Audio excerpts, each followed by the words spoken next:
यदा यदा हि धर्मस्य ग्लानिर्भवति भारत अभ्युत्थानम् अधर्मस्य तदात्मानं सृजाम्यहम्। नमस्कार दोस्तों, आपका स्वागत है आज के हमारे नए वीडियो में। तो दोस्तों, आज के इस वीडियो में हम जानेंगे भगवान श्री कृष्ण से रिलेटेड 5 ऐसी कहानियां जो आपने शायद सुनी होंगी। तो वीडियो एंड तक जरूर देखना, बिकॉज एंड की स्टोरी तो ऐसी है जो लिटरली आपका दिल छू जाएगी। तो बिना समय व्यर्थ करे आइए आज का वीडियो शुरू करते हैं। दोस्तों, जैसे कि हम सब जानते हैं कि पुराने समय में जब शिष्य गुरु से कुछ शिक्षा लेते थे तो शिक्षा के अंत में वे उन्हें कुछ गुरु दक्षिणा प्रदान करते थे। तो दोस्तों, ऐसे ही भगवान श्री कृष्ण की शिक्षा का एक बहुत बड़ा हिस्सा उज्जैन में हुआ। तो वहाँ पर एक आश्रम हुआ करता था, वहीं पर ऋषि संदीपनी होते थे और वहीं पर भगवान श्री कृष्ण की दोस्ती सुदामा जी से भी हुई थी। तो जब भगवान श्री कृष्ण की शिक्षा का अंत हुआ तब भगवान श्री कृष्ण ऋषि संदीपनी के पास गए और उनसे कुछ गुरु दक्षिणा मांगने को कहा, लेकिन ऋषि संदीपनी ने मना कर दिया। तब भगवान श्री कृष्ण ने काफी आग्रह किया। तब ऋषि संदीपनी बताते हैं कि उनका एक पुत्र था जो एक बार नदी के किनारे खेल रहा था और खेलते खेलते वो गायब हो गया, जैसे मानो नदी ने उसे अपने अंदर समा लिया हो। तो ऋषि संदीपनी कहते हैं कि अगर तुम उसे ला सको तो वो मुझे ला दो। तो दोस्तों, हम सबने एक कहानी सुनी है जिसमें भगवान श्री कृष्ण नदी में कालिया नाग से युद्ध करने गए थे। तो दोस्तों, वो एक बार फिर से पानी में गए। उन्होंने समुद्र को ललकारा और फिर उन्हें पता चला कि शंखासुर नाम का एक राक्षस है जो पानी में रहता है और जो भी लोग वहां जाते हैं वो उन्हें पकड़ लेता है और मारता नहीं है, राक्षस बना के अपनी सेना में जोड़ लेता है। तब भगवान श्री कृष्ण पानी में जाते हैं तो उन्हें बहुत सारे ऋषि मुनियों के पुत्र वहां पर दिखाई देते हैं। तो वो शंखासुर का वध करते हैं और सबको बचाकर ऋषि संदीपनी के पुत्र को ले जाकर गुरु दक्षिणा के रूप में ऋषि संदीपनी को लौटा देते हैं। दोस्तों, भगवान श्री कृष्ण को माखन कितना प्रिय था ये तो हम सब जानते हैं और भगवान श्री कृष्ण बचपन में कितने नटखट थे ये भी हम सब जानते हैं। वो अपने ग्वाले दोस्तों के साथ माखन चुराकर खाया करते थे। लेकिन दोस्तों, क्या आप जानते हैं कि जब वो माखन चुराकर खाते थे तो उसका एक बहुत ही बड़ा हिस्सा वानरों में बांटते थे।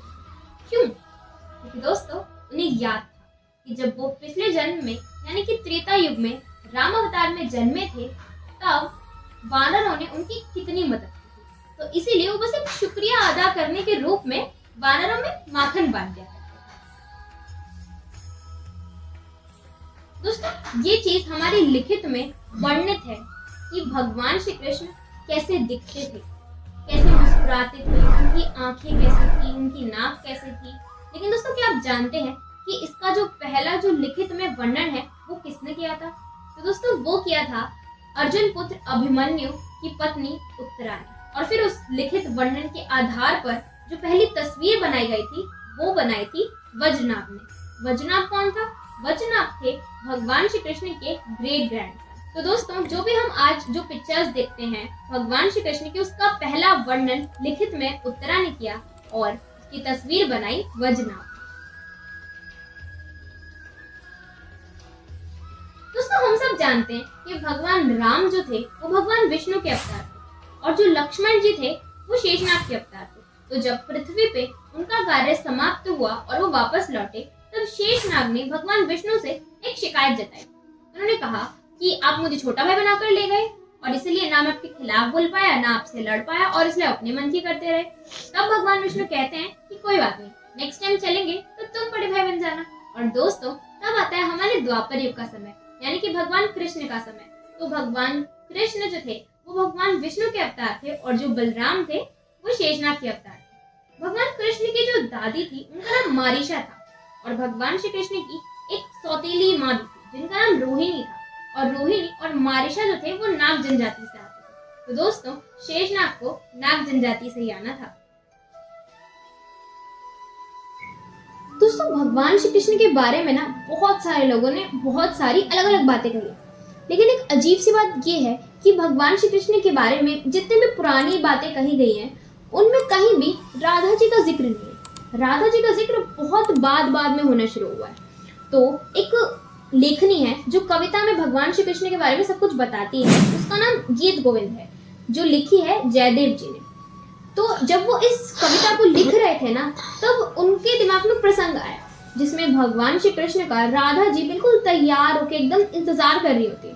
लेकिन जब कृष्ण जी आते हैं तो वो क्या दिखती हैं? कि उनके कंधे पे किसी और युवती का भार था। अब वो ये देखकर काफी नाराज हो जाती हैं। तो जयदेव जी सोचते हैं कि अब वो इस प्रसंग को कैसे लिख सकते हैं, क्योंकि वो भगवान श्री कृष्ण के बहुत बड़े भक्त थे, तो वो अपने आराध्य के बारे में ऐसे कैसे लिख सकते हैं। तो वो काफी सोचते हैं तो वो सोचते हैं कि चलो अब एक ब्रेक ले लेते हैं, और वो नहाने जाते हैं। तो उनकी पत्नी सोचती है कि अब वो जाएंगे, नहाएंगे, फिर लौटेंगे तो काफी देर लगेगी, लेकिन उसके बिल्कुल 10 मिनट बाद वो आ जाते हैं वापस। तो उनकी पत्नी पूछती है कि इतनी जल्दी आ गए। तब वो बताती है कि उनको शब्द मिल गए कि कैसे, किस रूप में, किस शब्दों में वो कविता में ढालेंगे इस प्रसंग को। तो वो आते हैं, तुरंत उसे कविता में ढालते हैं, तब तक खाना भी तैयार हो जाता है। तो वो भोजन करते हैं और फिर कहते हैं कि मैं फिर से नहा के आता हूँ। तब उनकी पत्नी को समझ नहीं आता, फिर से नहा के आता हूँ। तो जो जयदेव की जो पत्नी थी वो उनका झूठा खाती थी, मतलब उनकी झूठी थाली में खाती थी। तो वो खाना खा रही होती है, तभी जयदेव फिर से आ जाते हैं कि प्रिय बहुत भूख लगी, चलो खाना खाते हैं। तो वो सोचती हैं कि क्या अभी तो आप खाना खा के गए। तो वो कहते हैं मैं खाना खा के गया। दोस्तों तब उनकी पत्नी और जयदेव दोनों को रियलाइज होता है कि जब जयदेव नहा रहे थे तो उनके पीछे से भगवान श्री कृष्ण आकर उस प्रसंग को कविता में ढालकर चले गए। जो जयदेव नहीं कर पा रहे थे उसे अपने भक्त के लिए भगवान श्री कृष्ण करके चले गए, और वो अपने भक्त की पत्नी का निरादर नहीं करना चाहते थे, इसलिए उन्होंने भोजन भी कर लिया।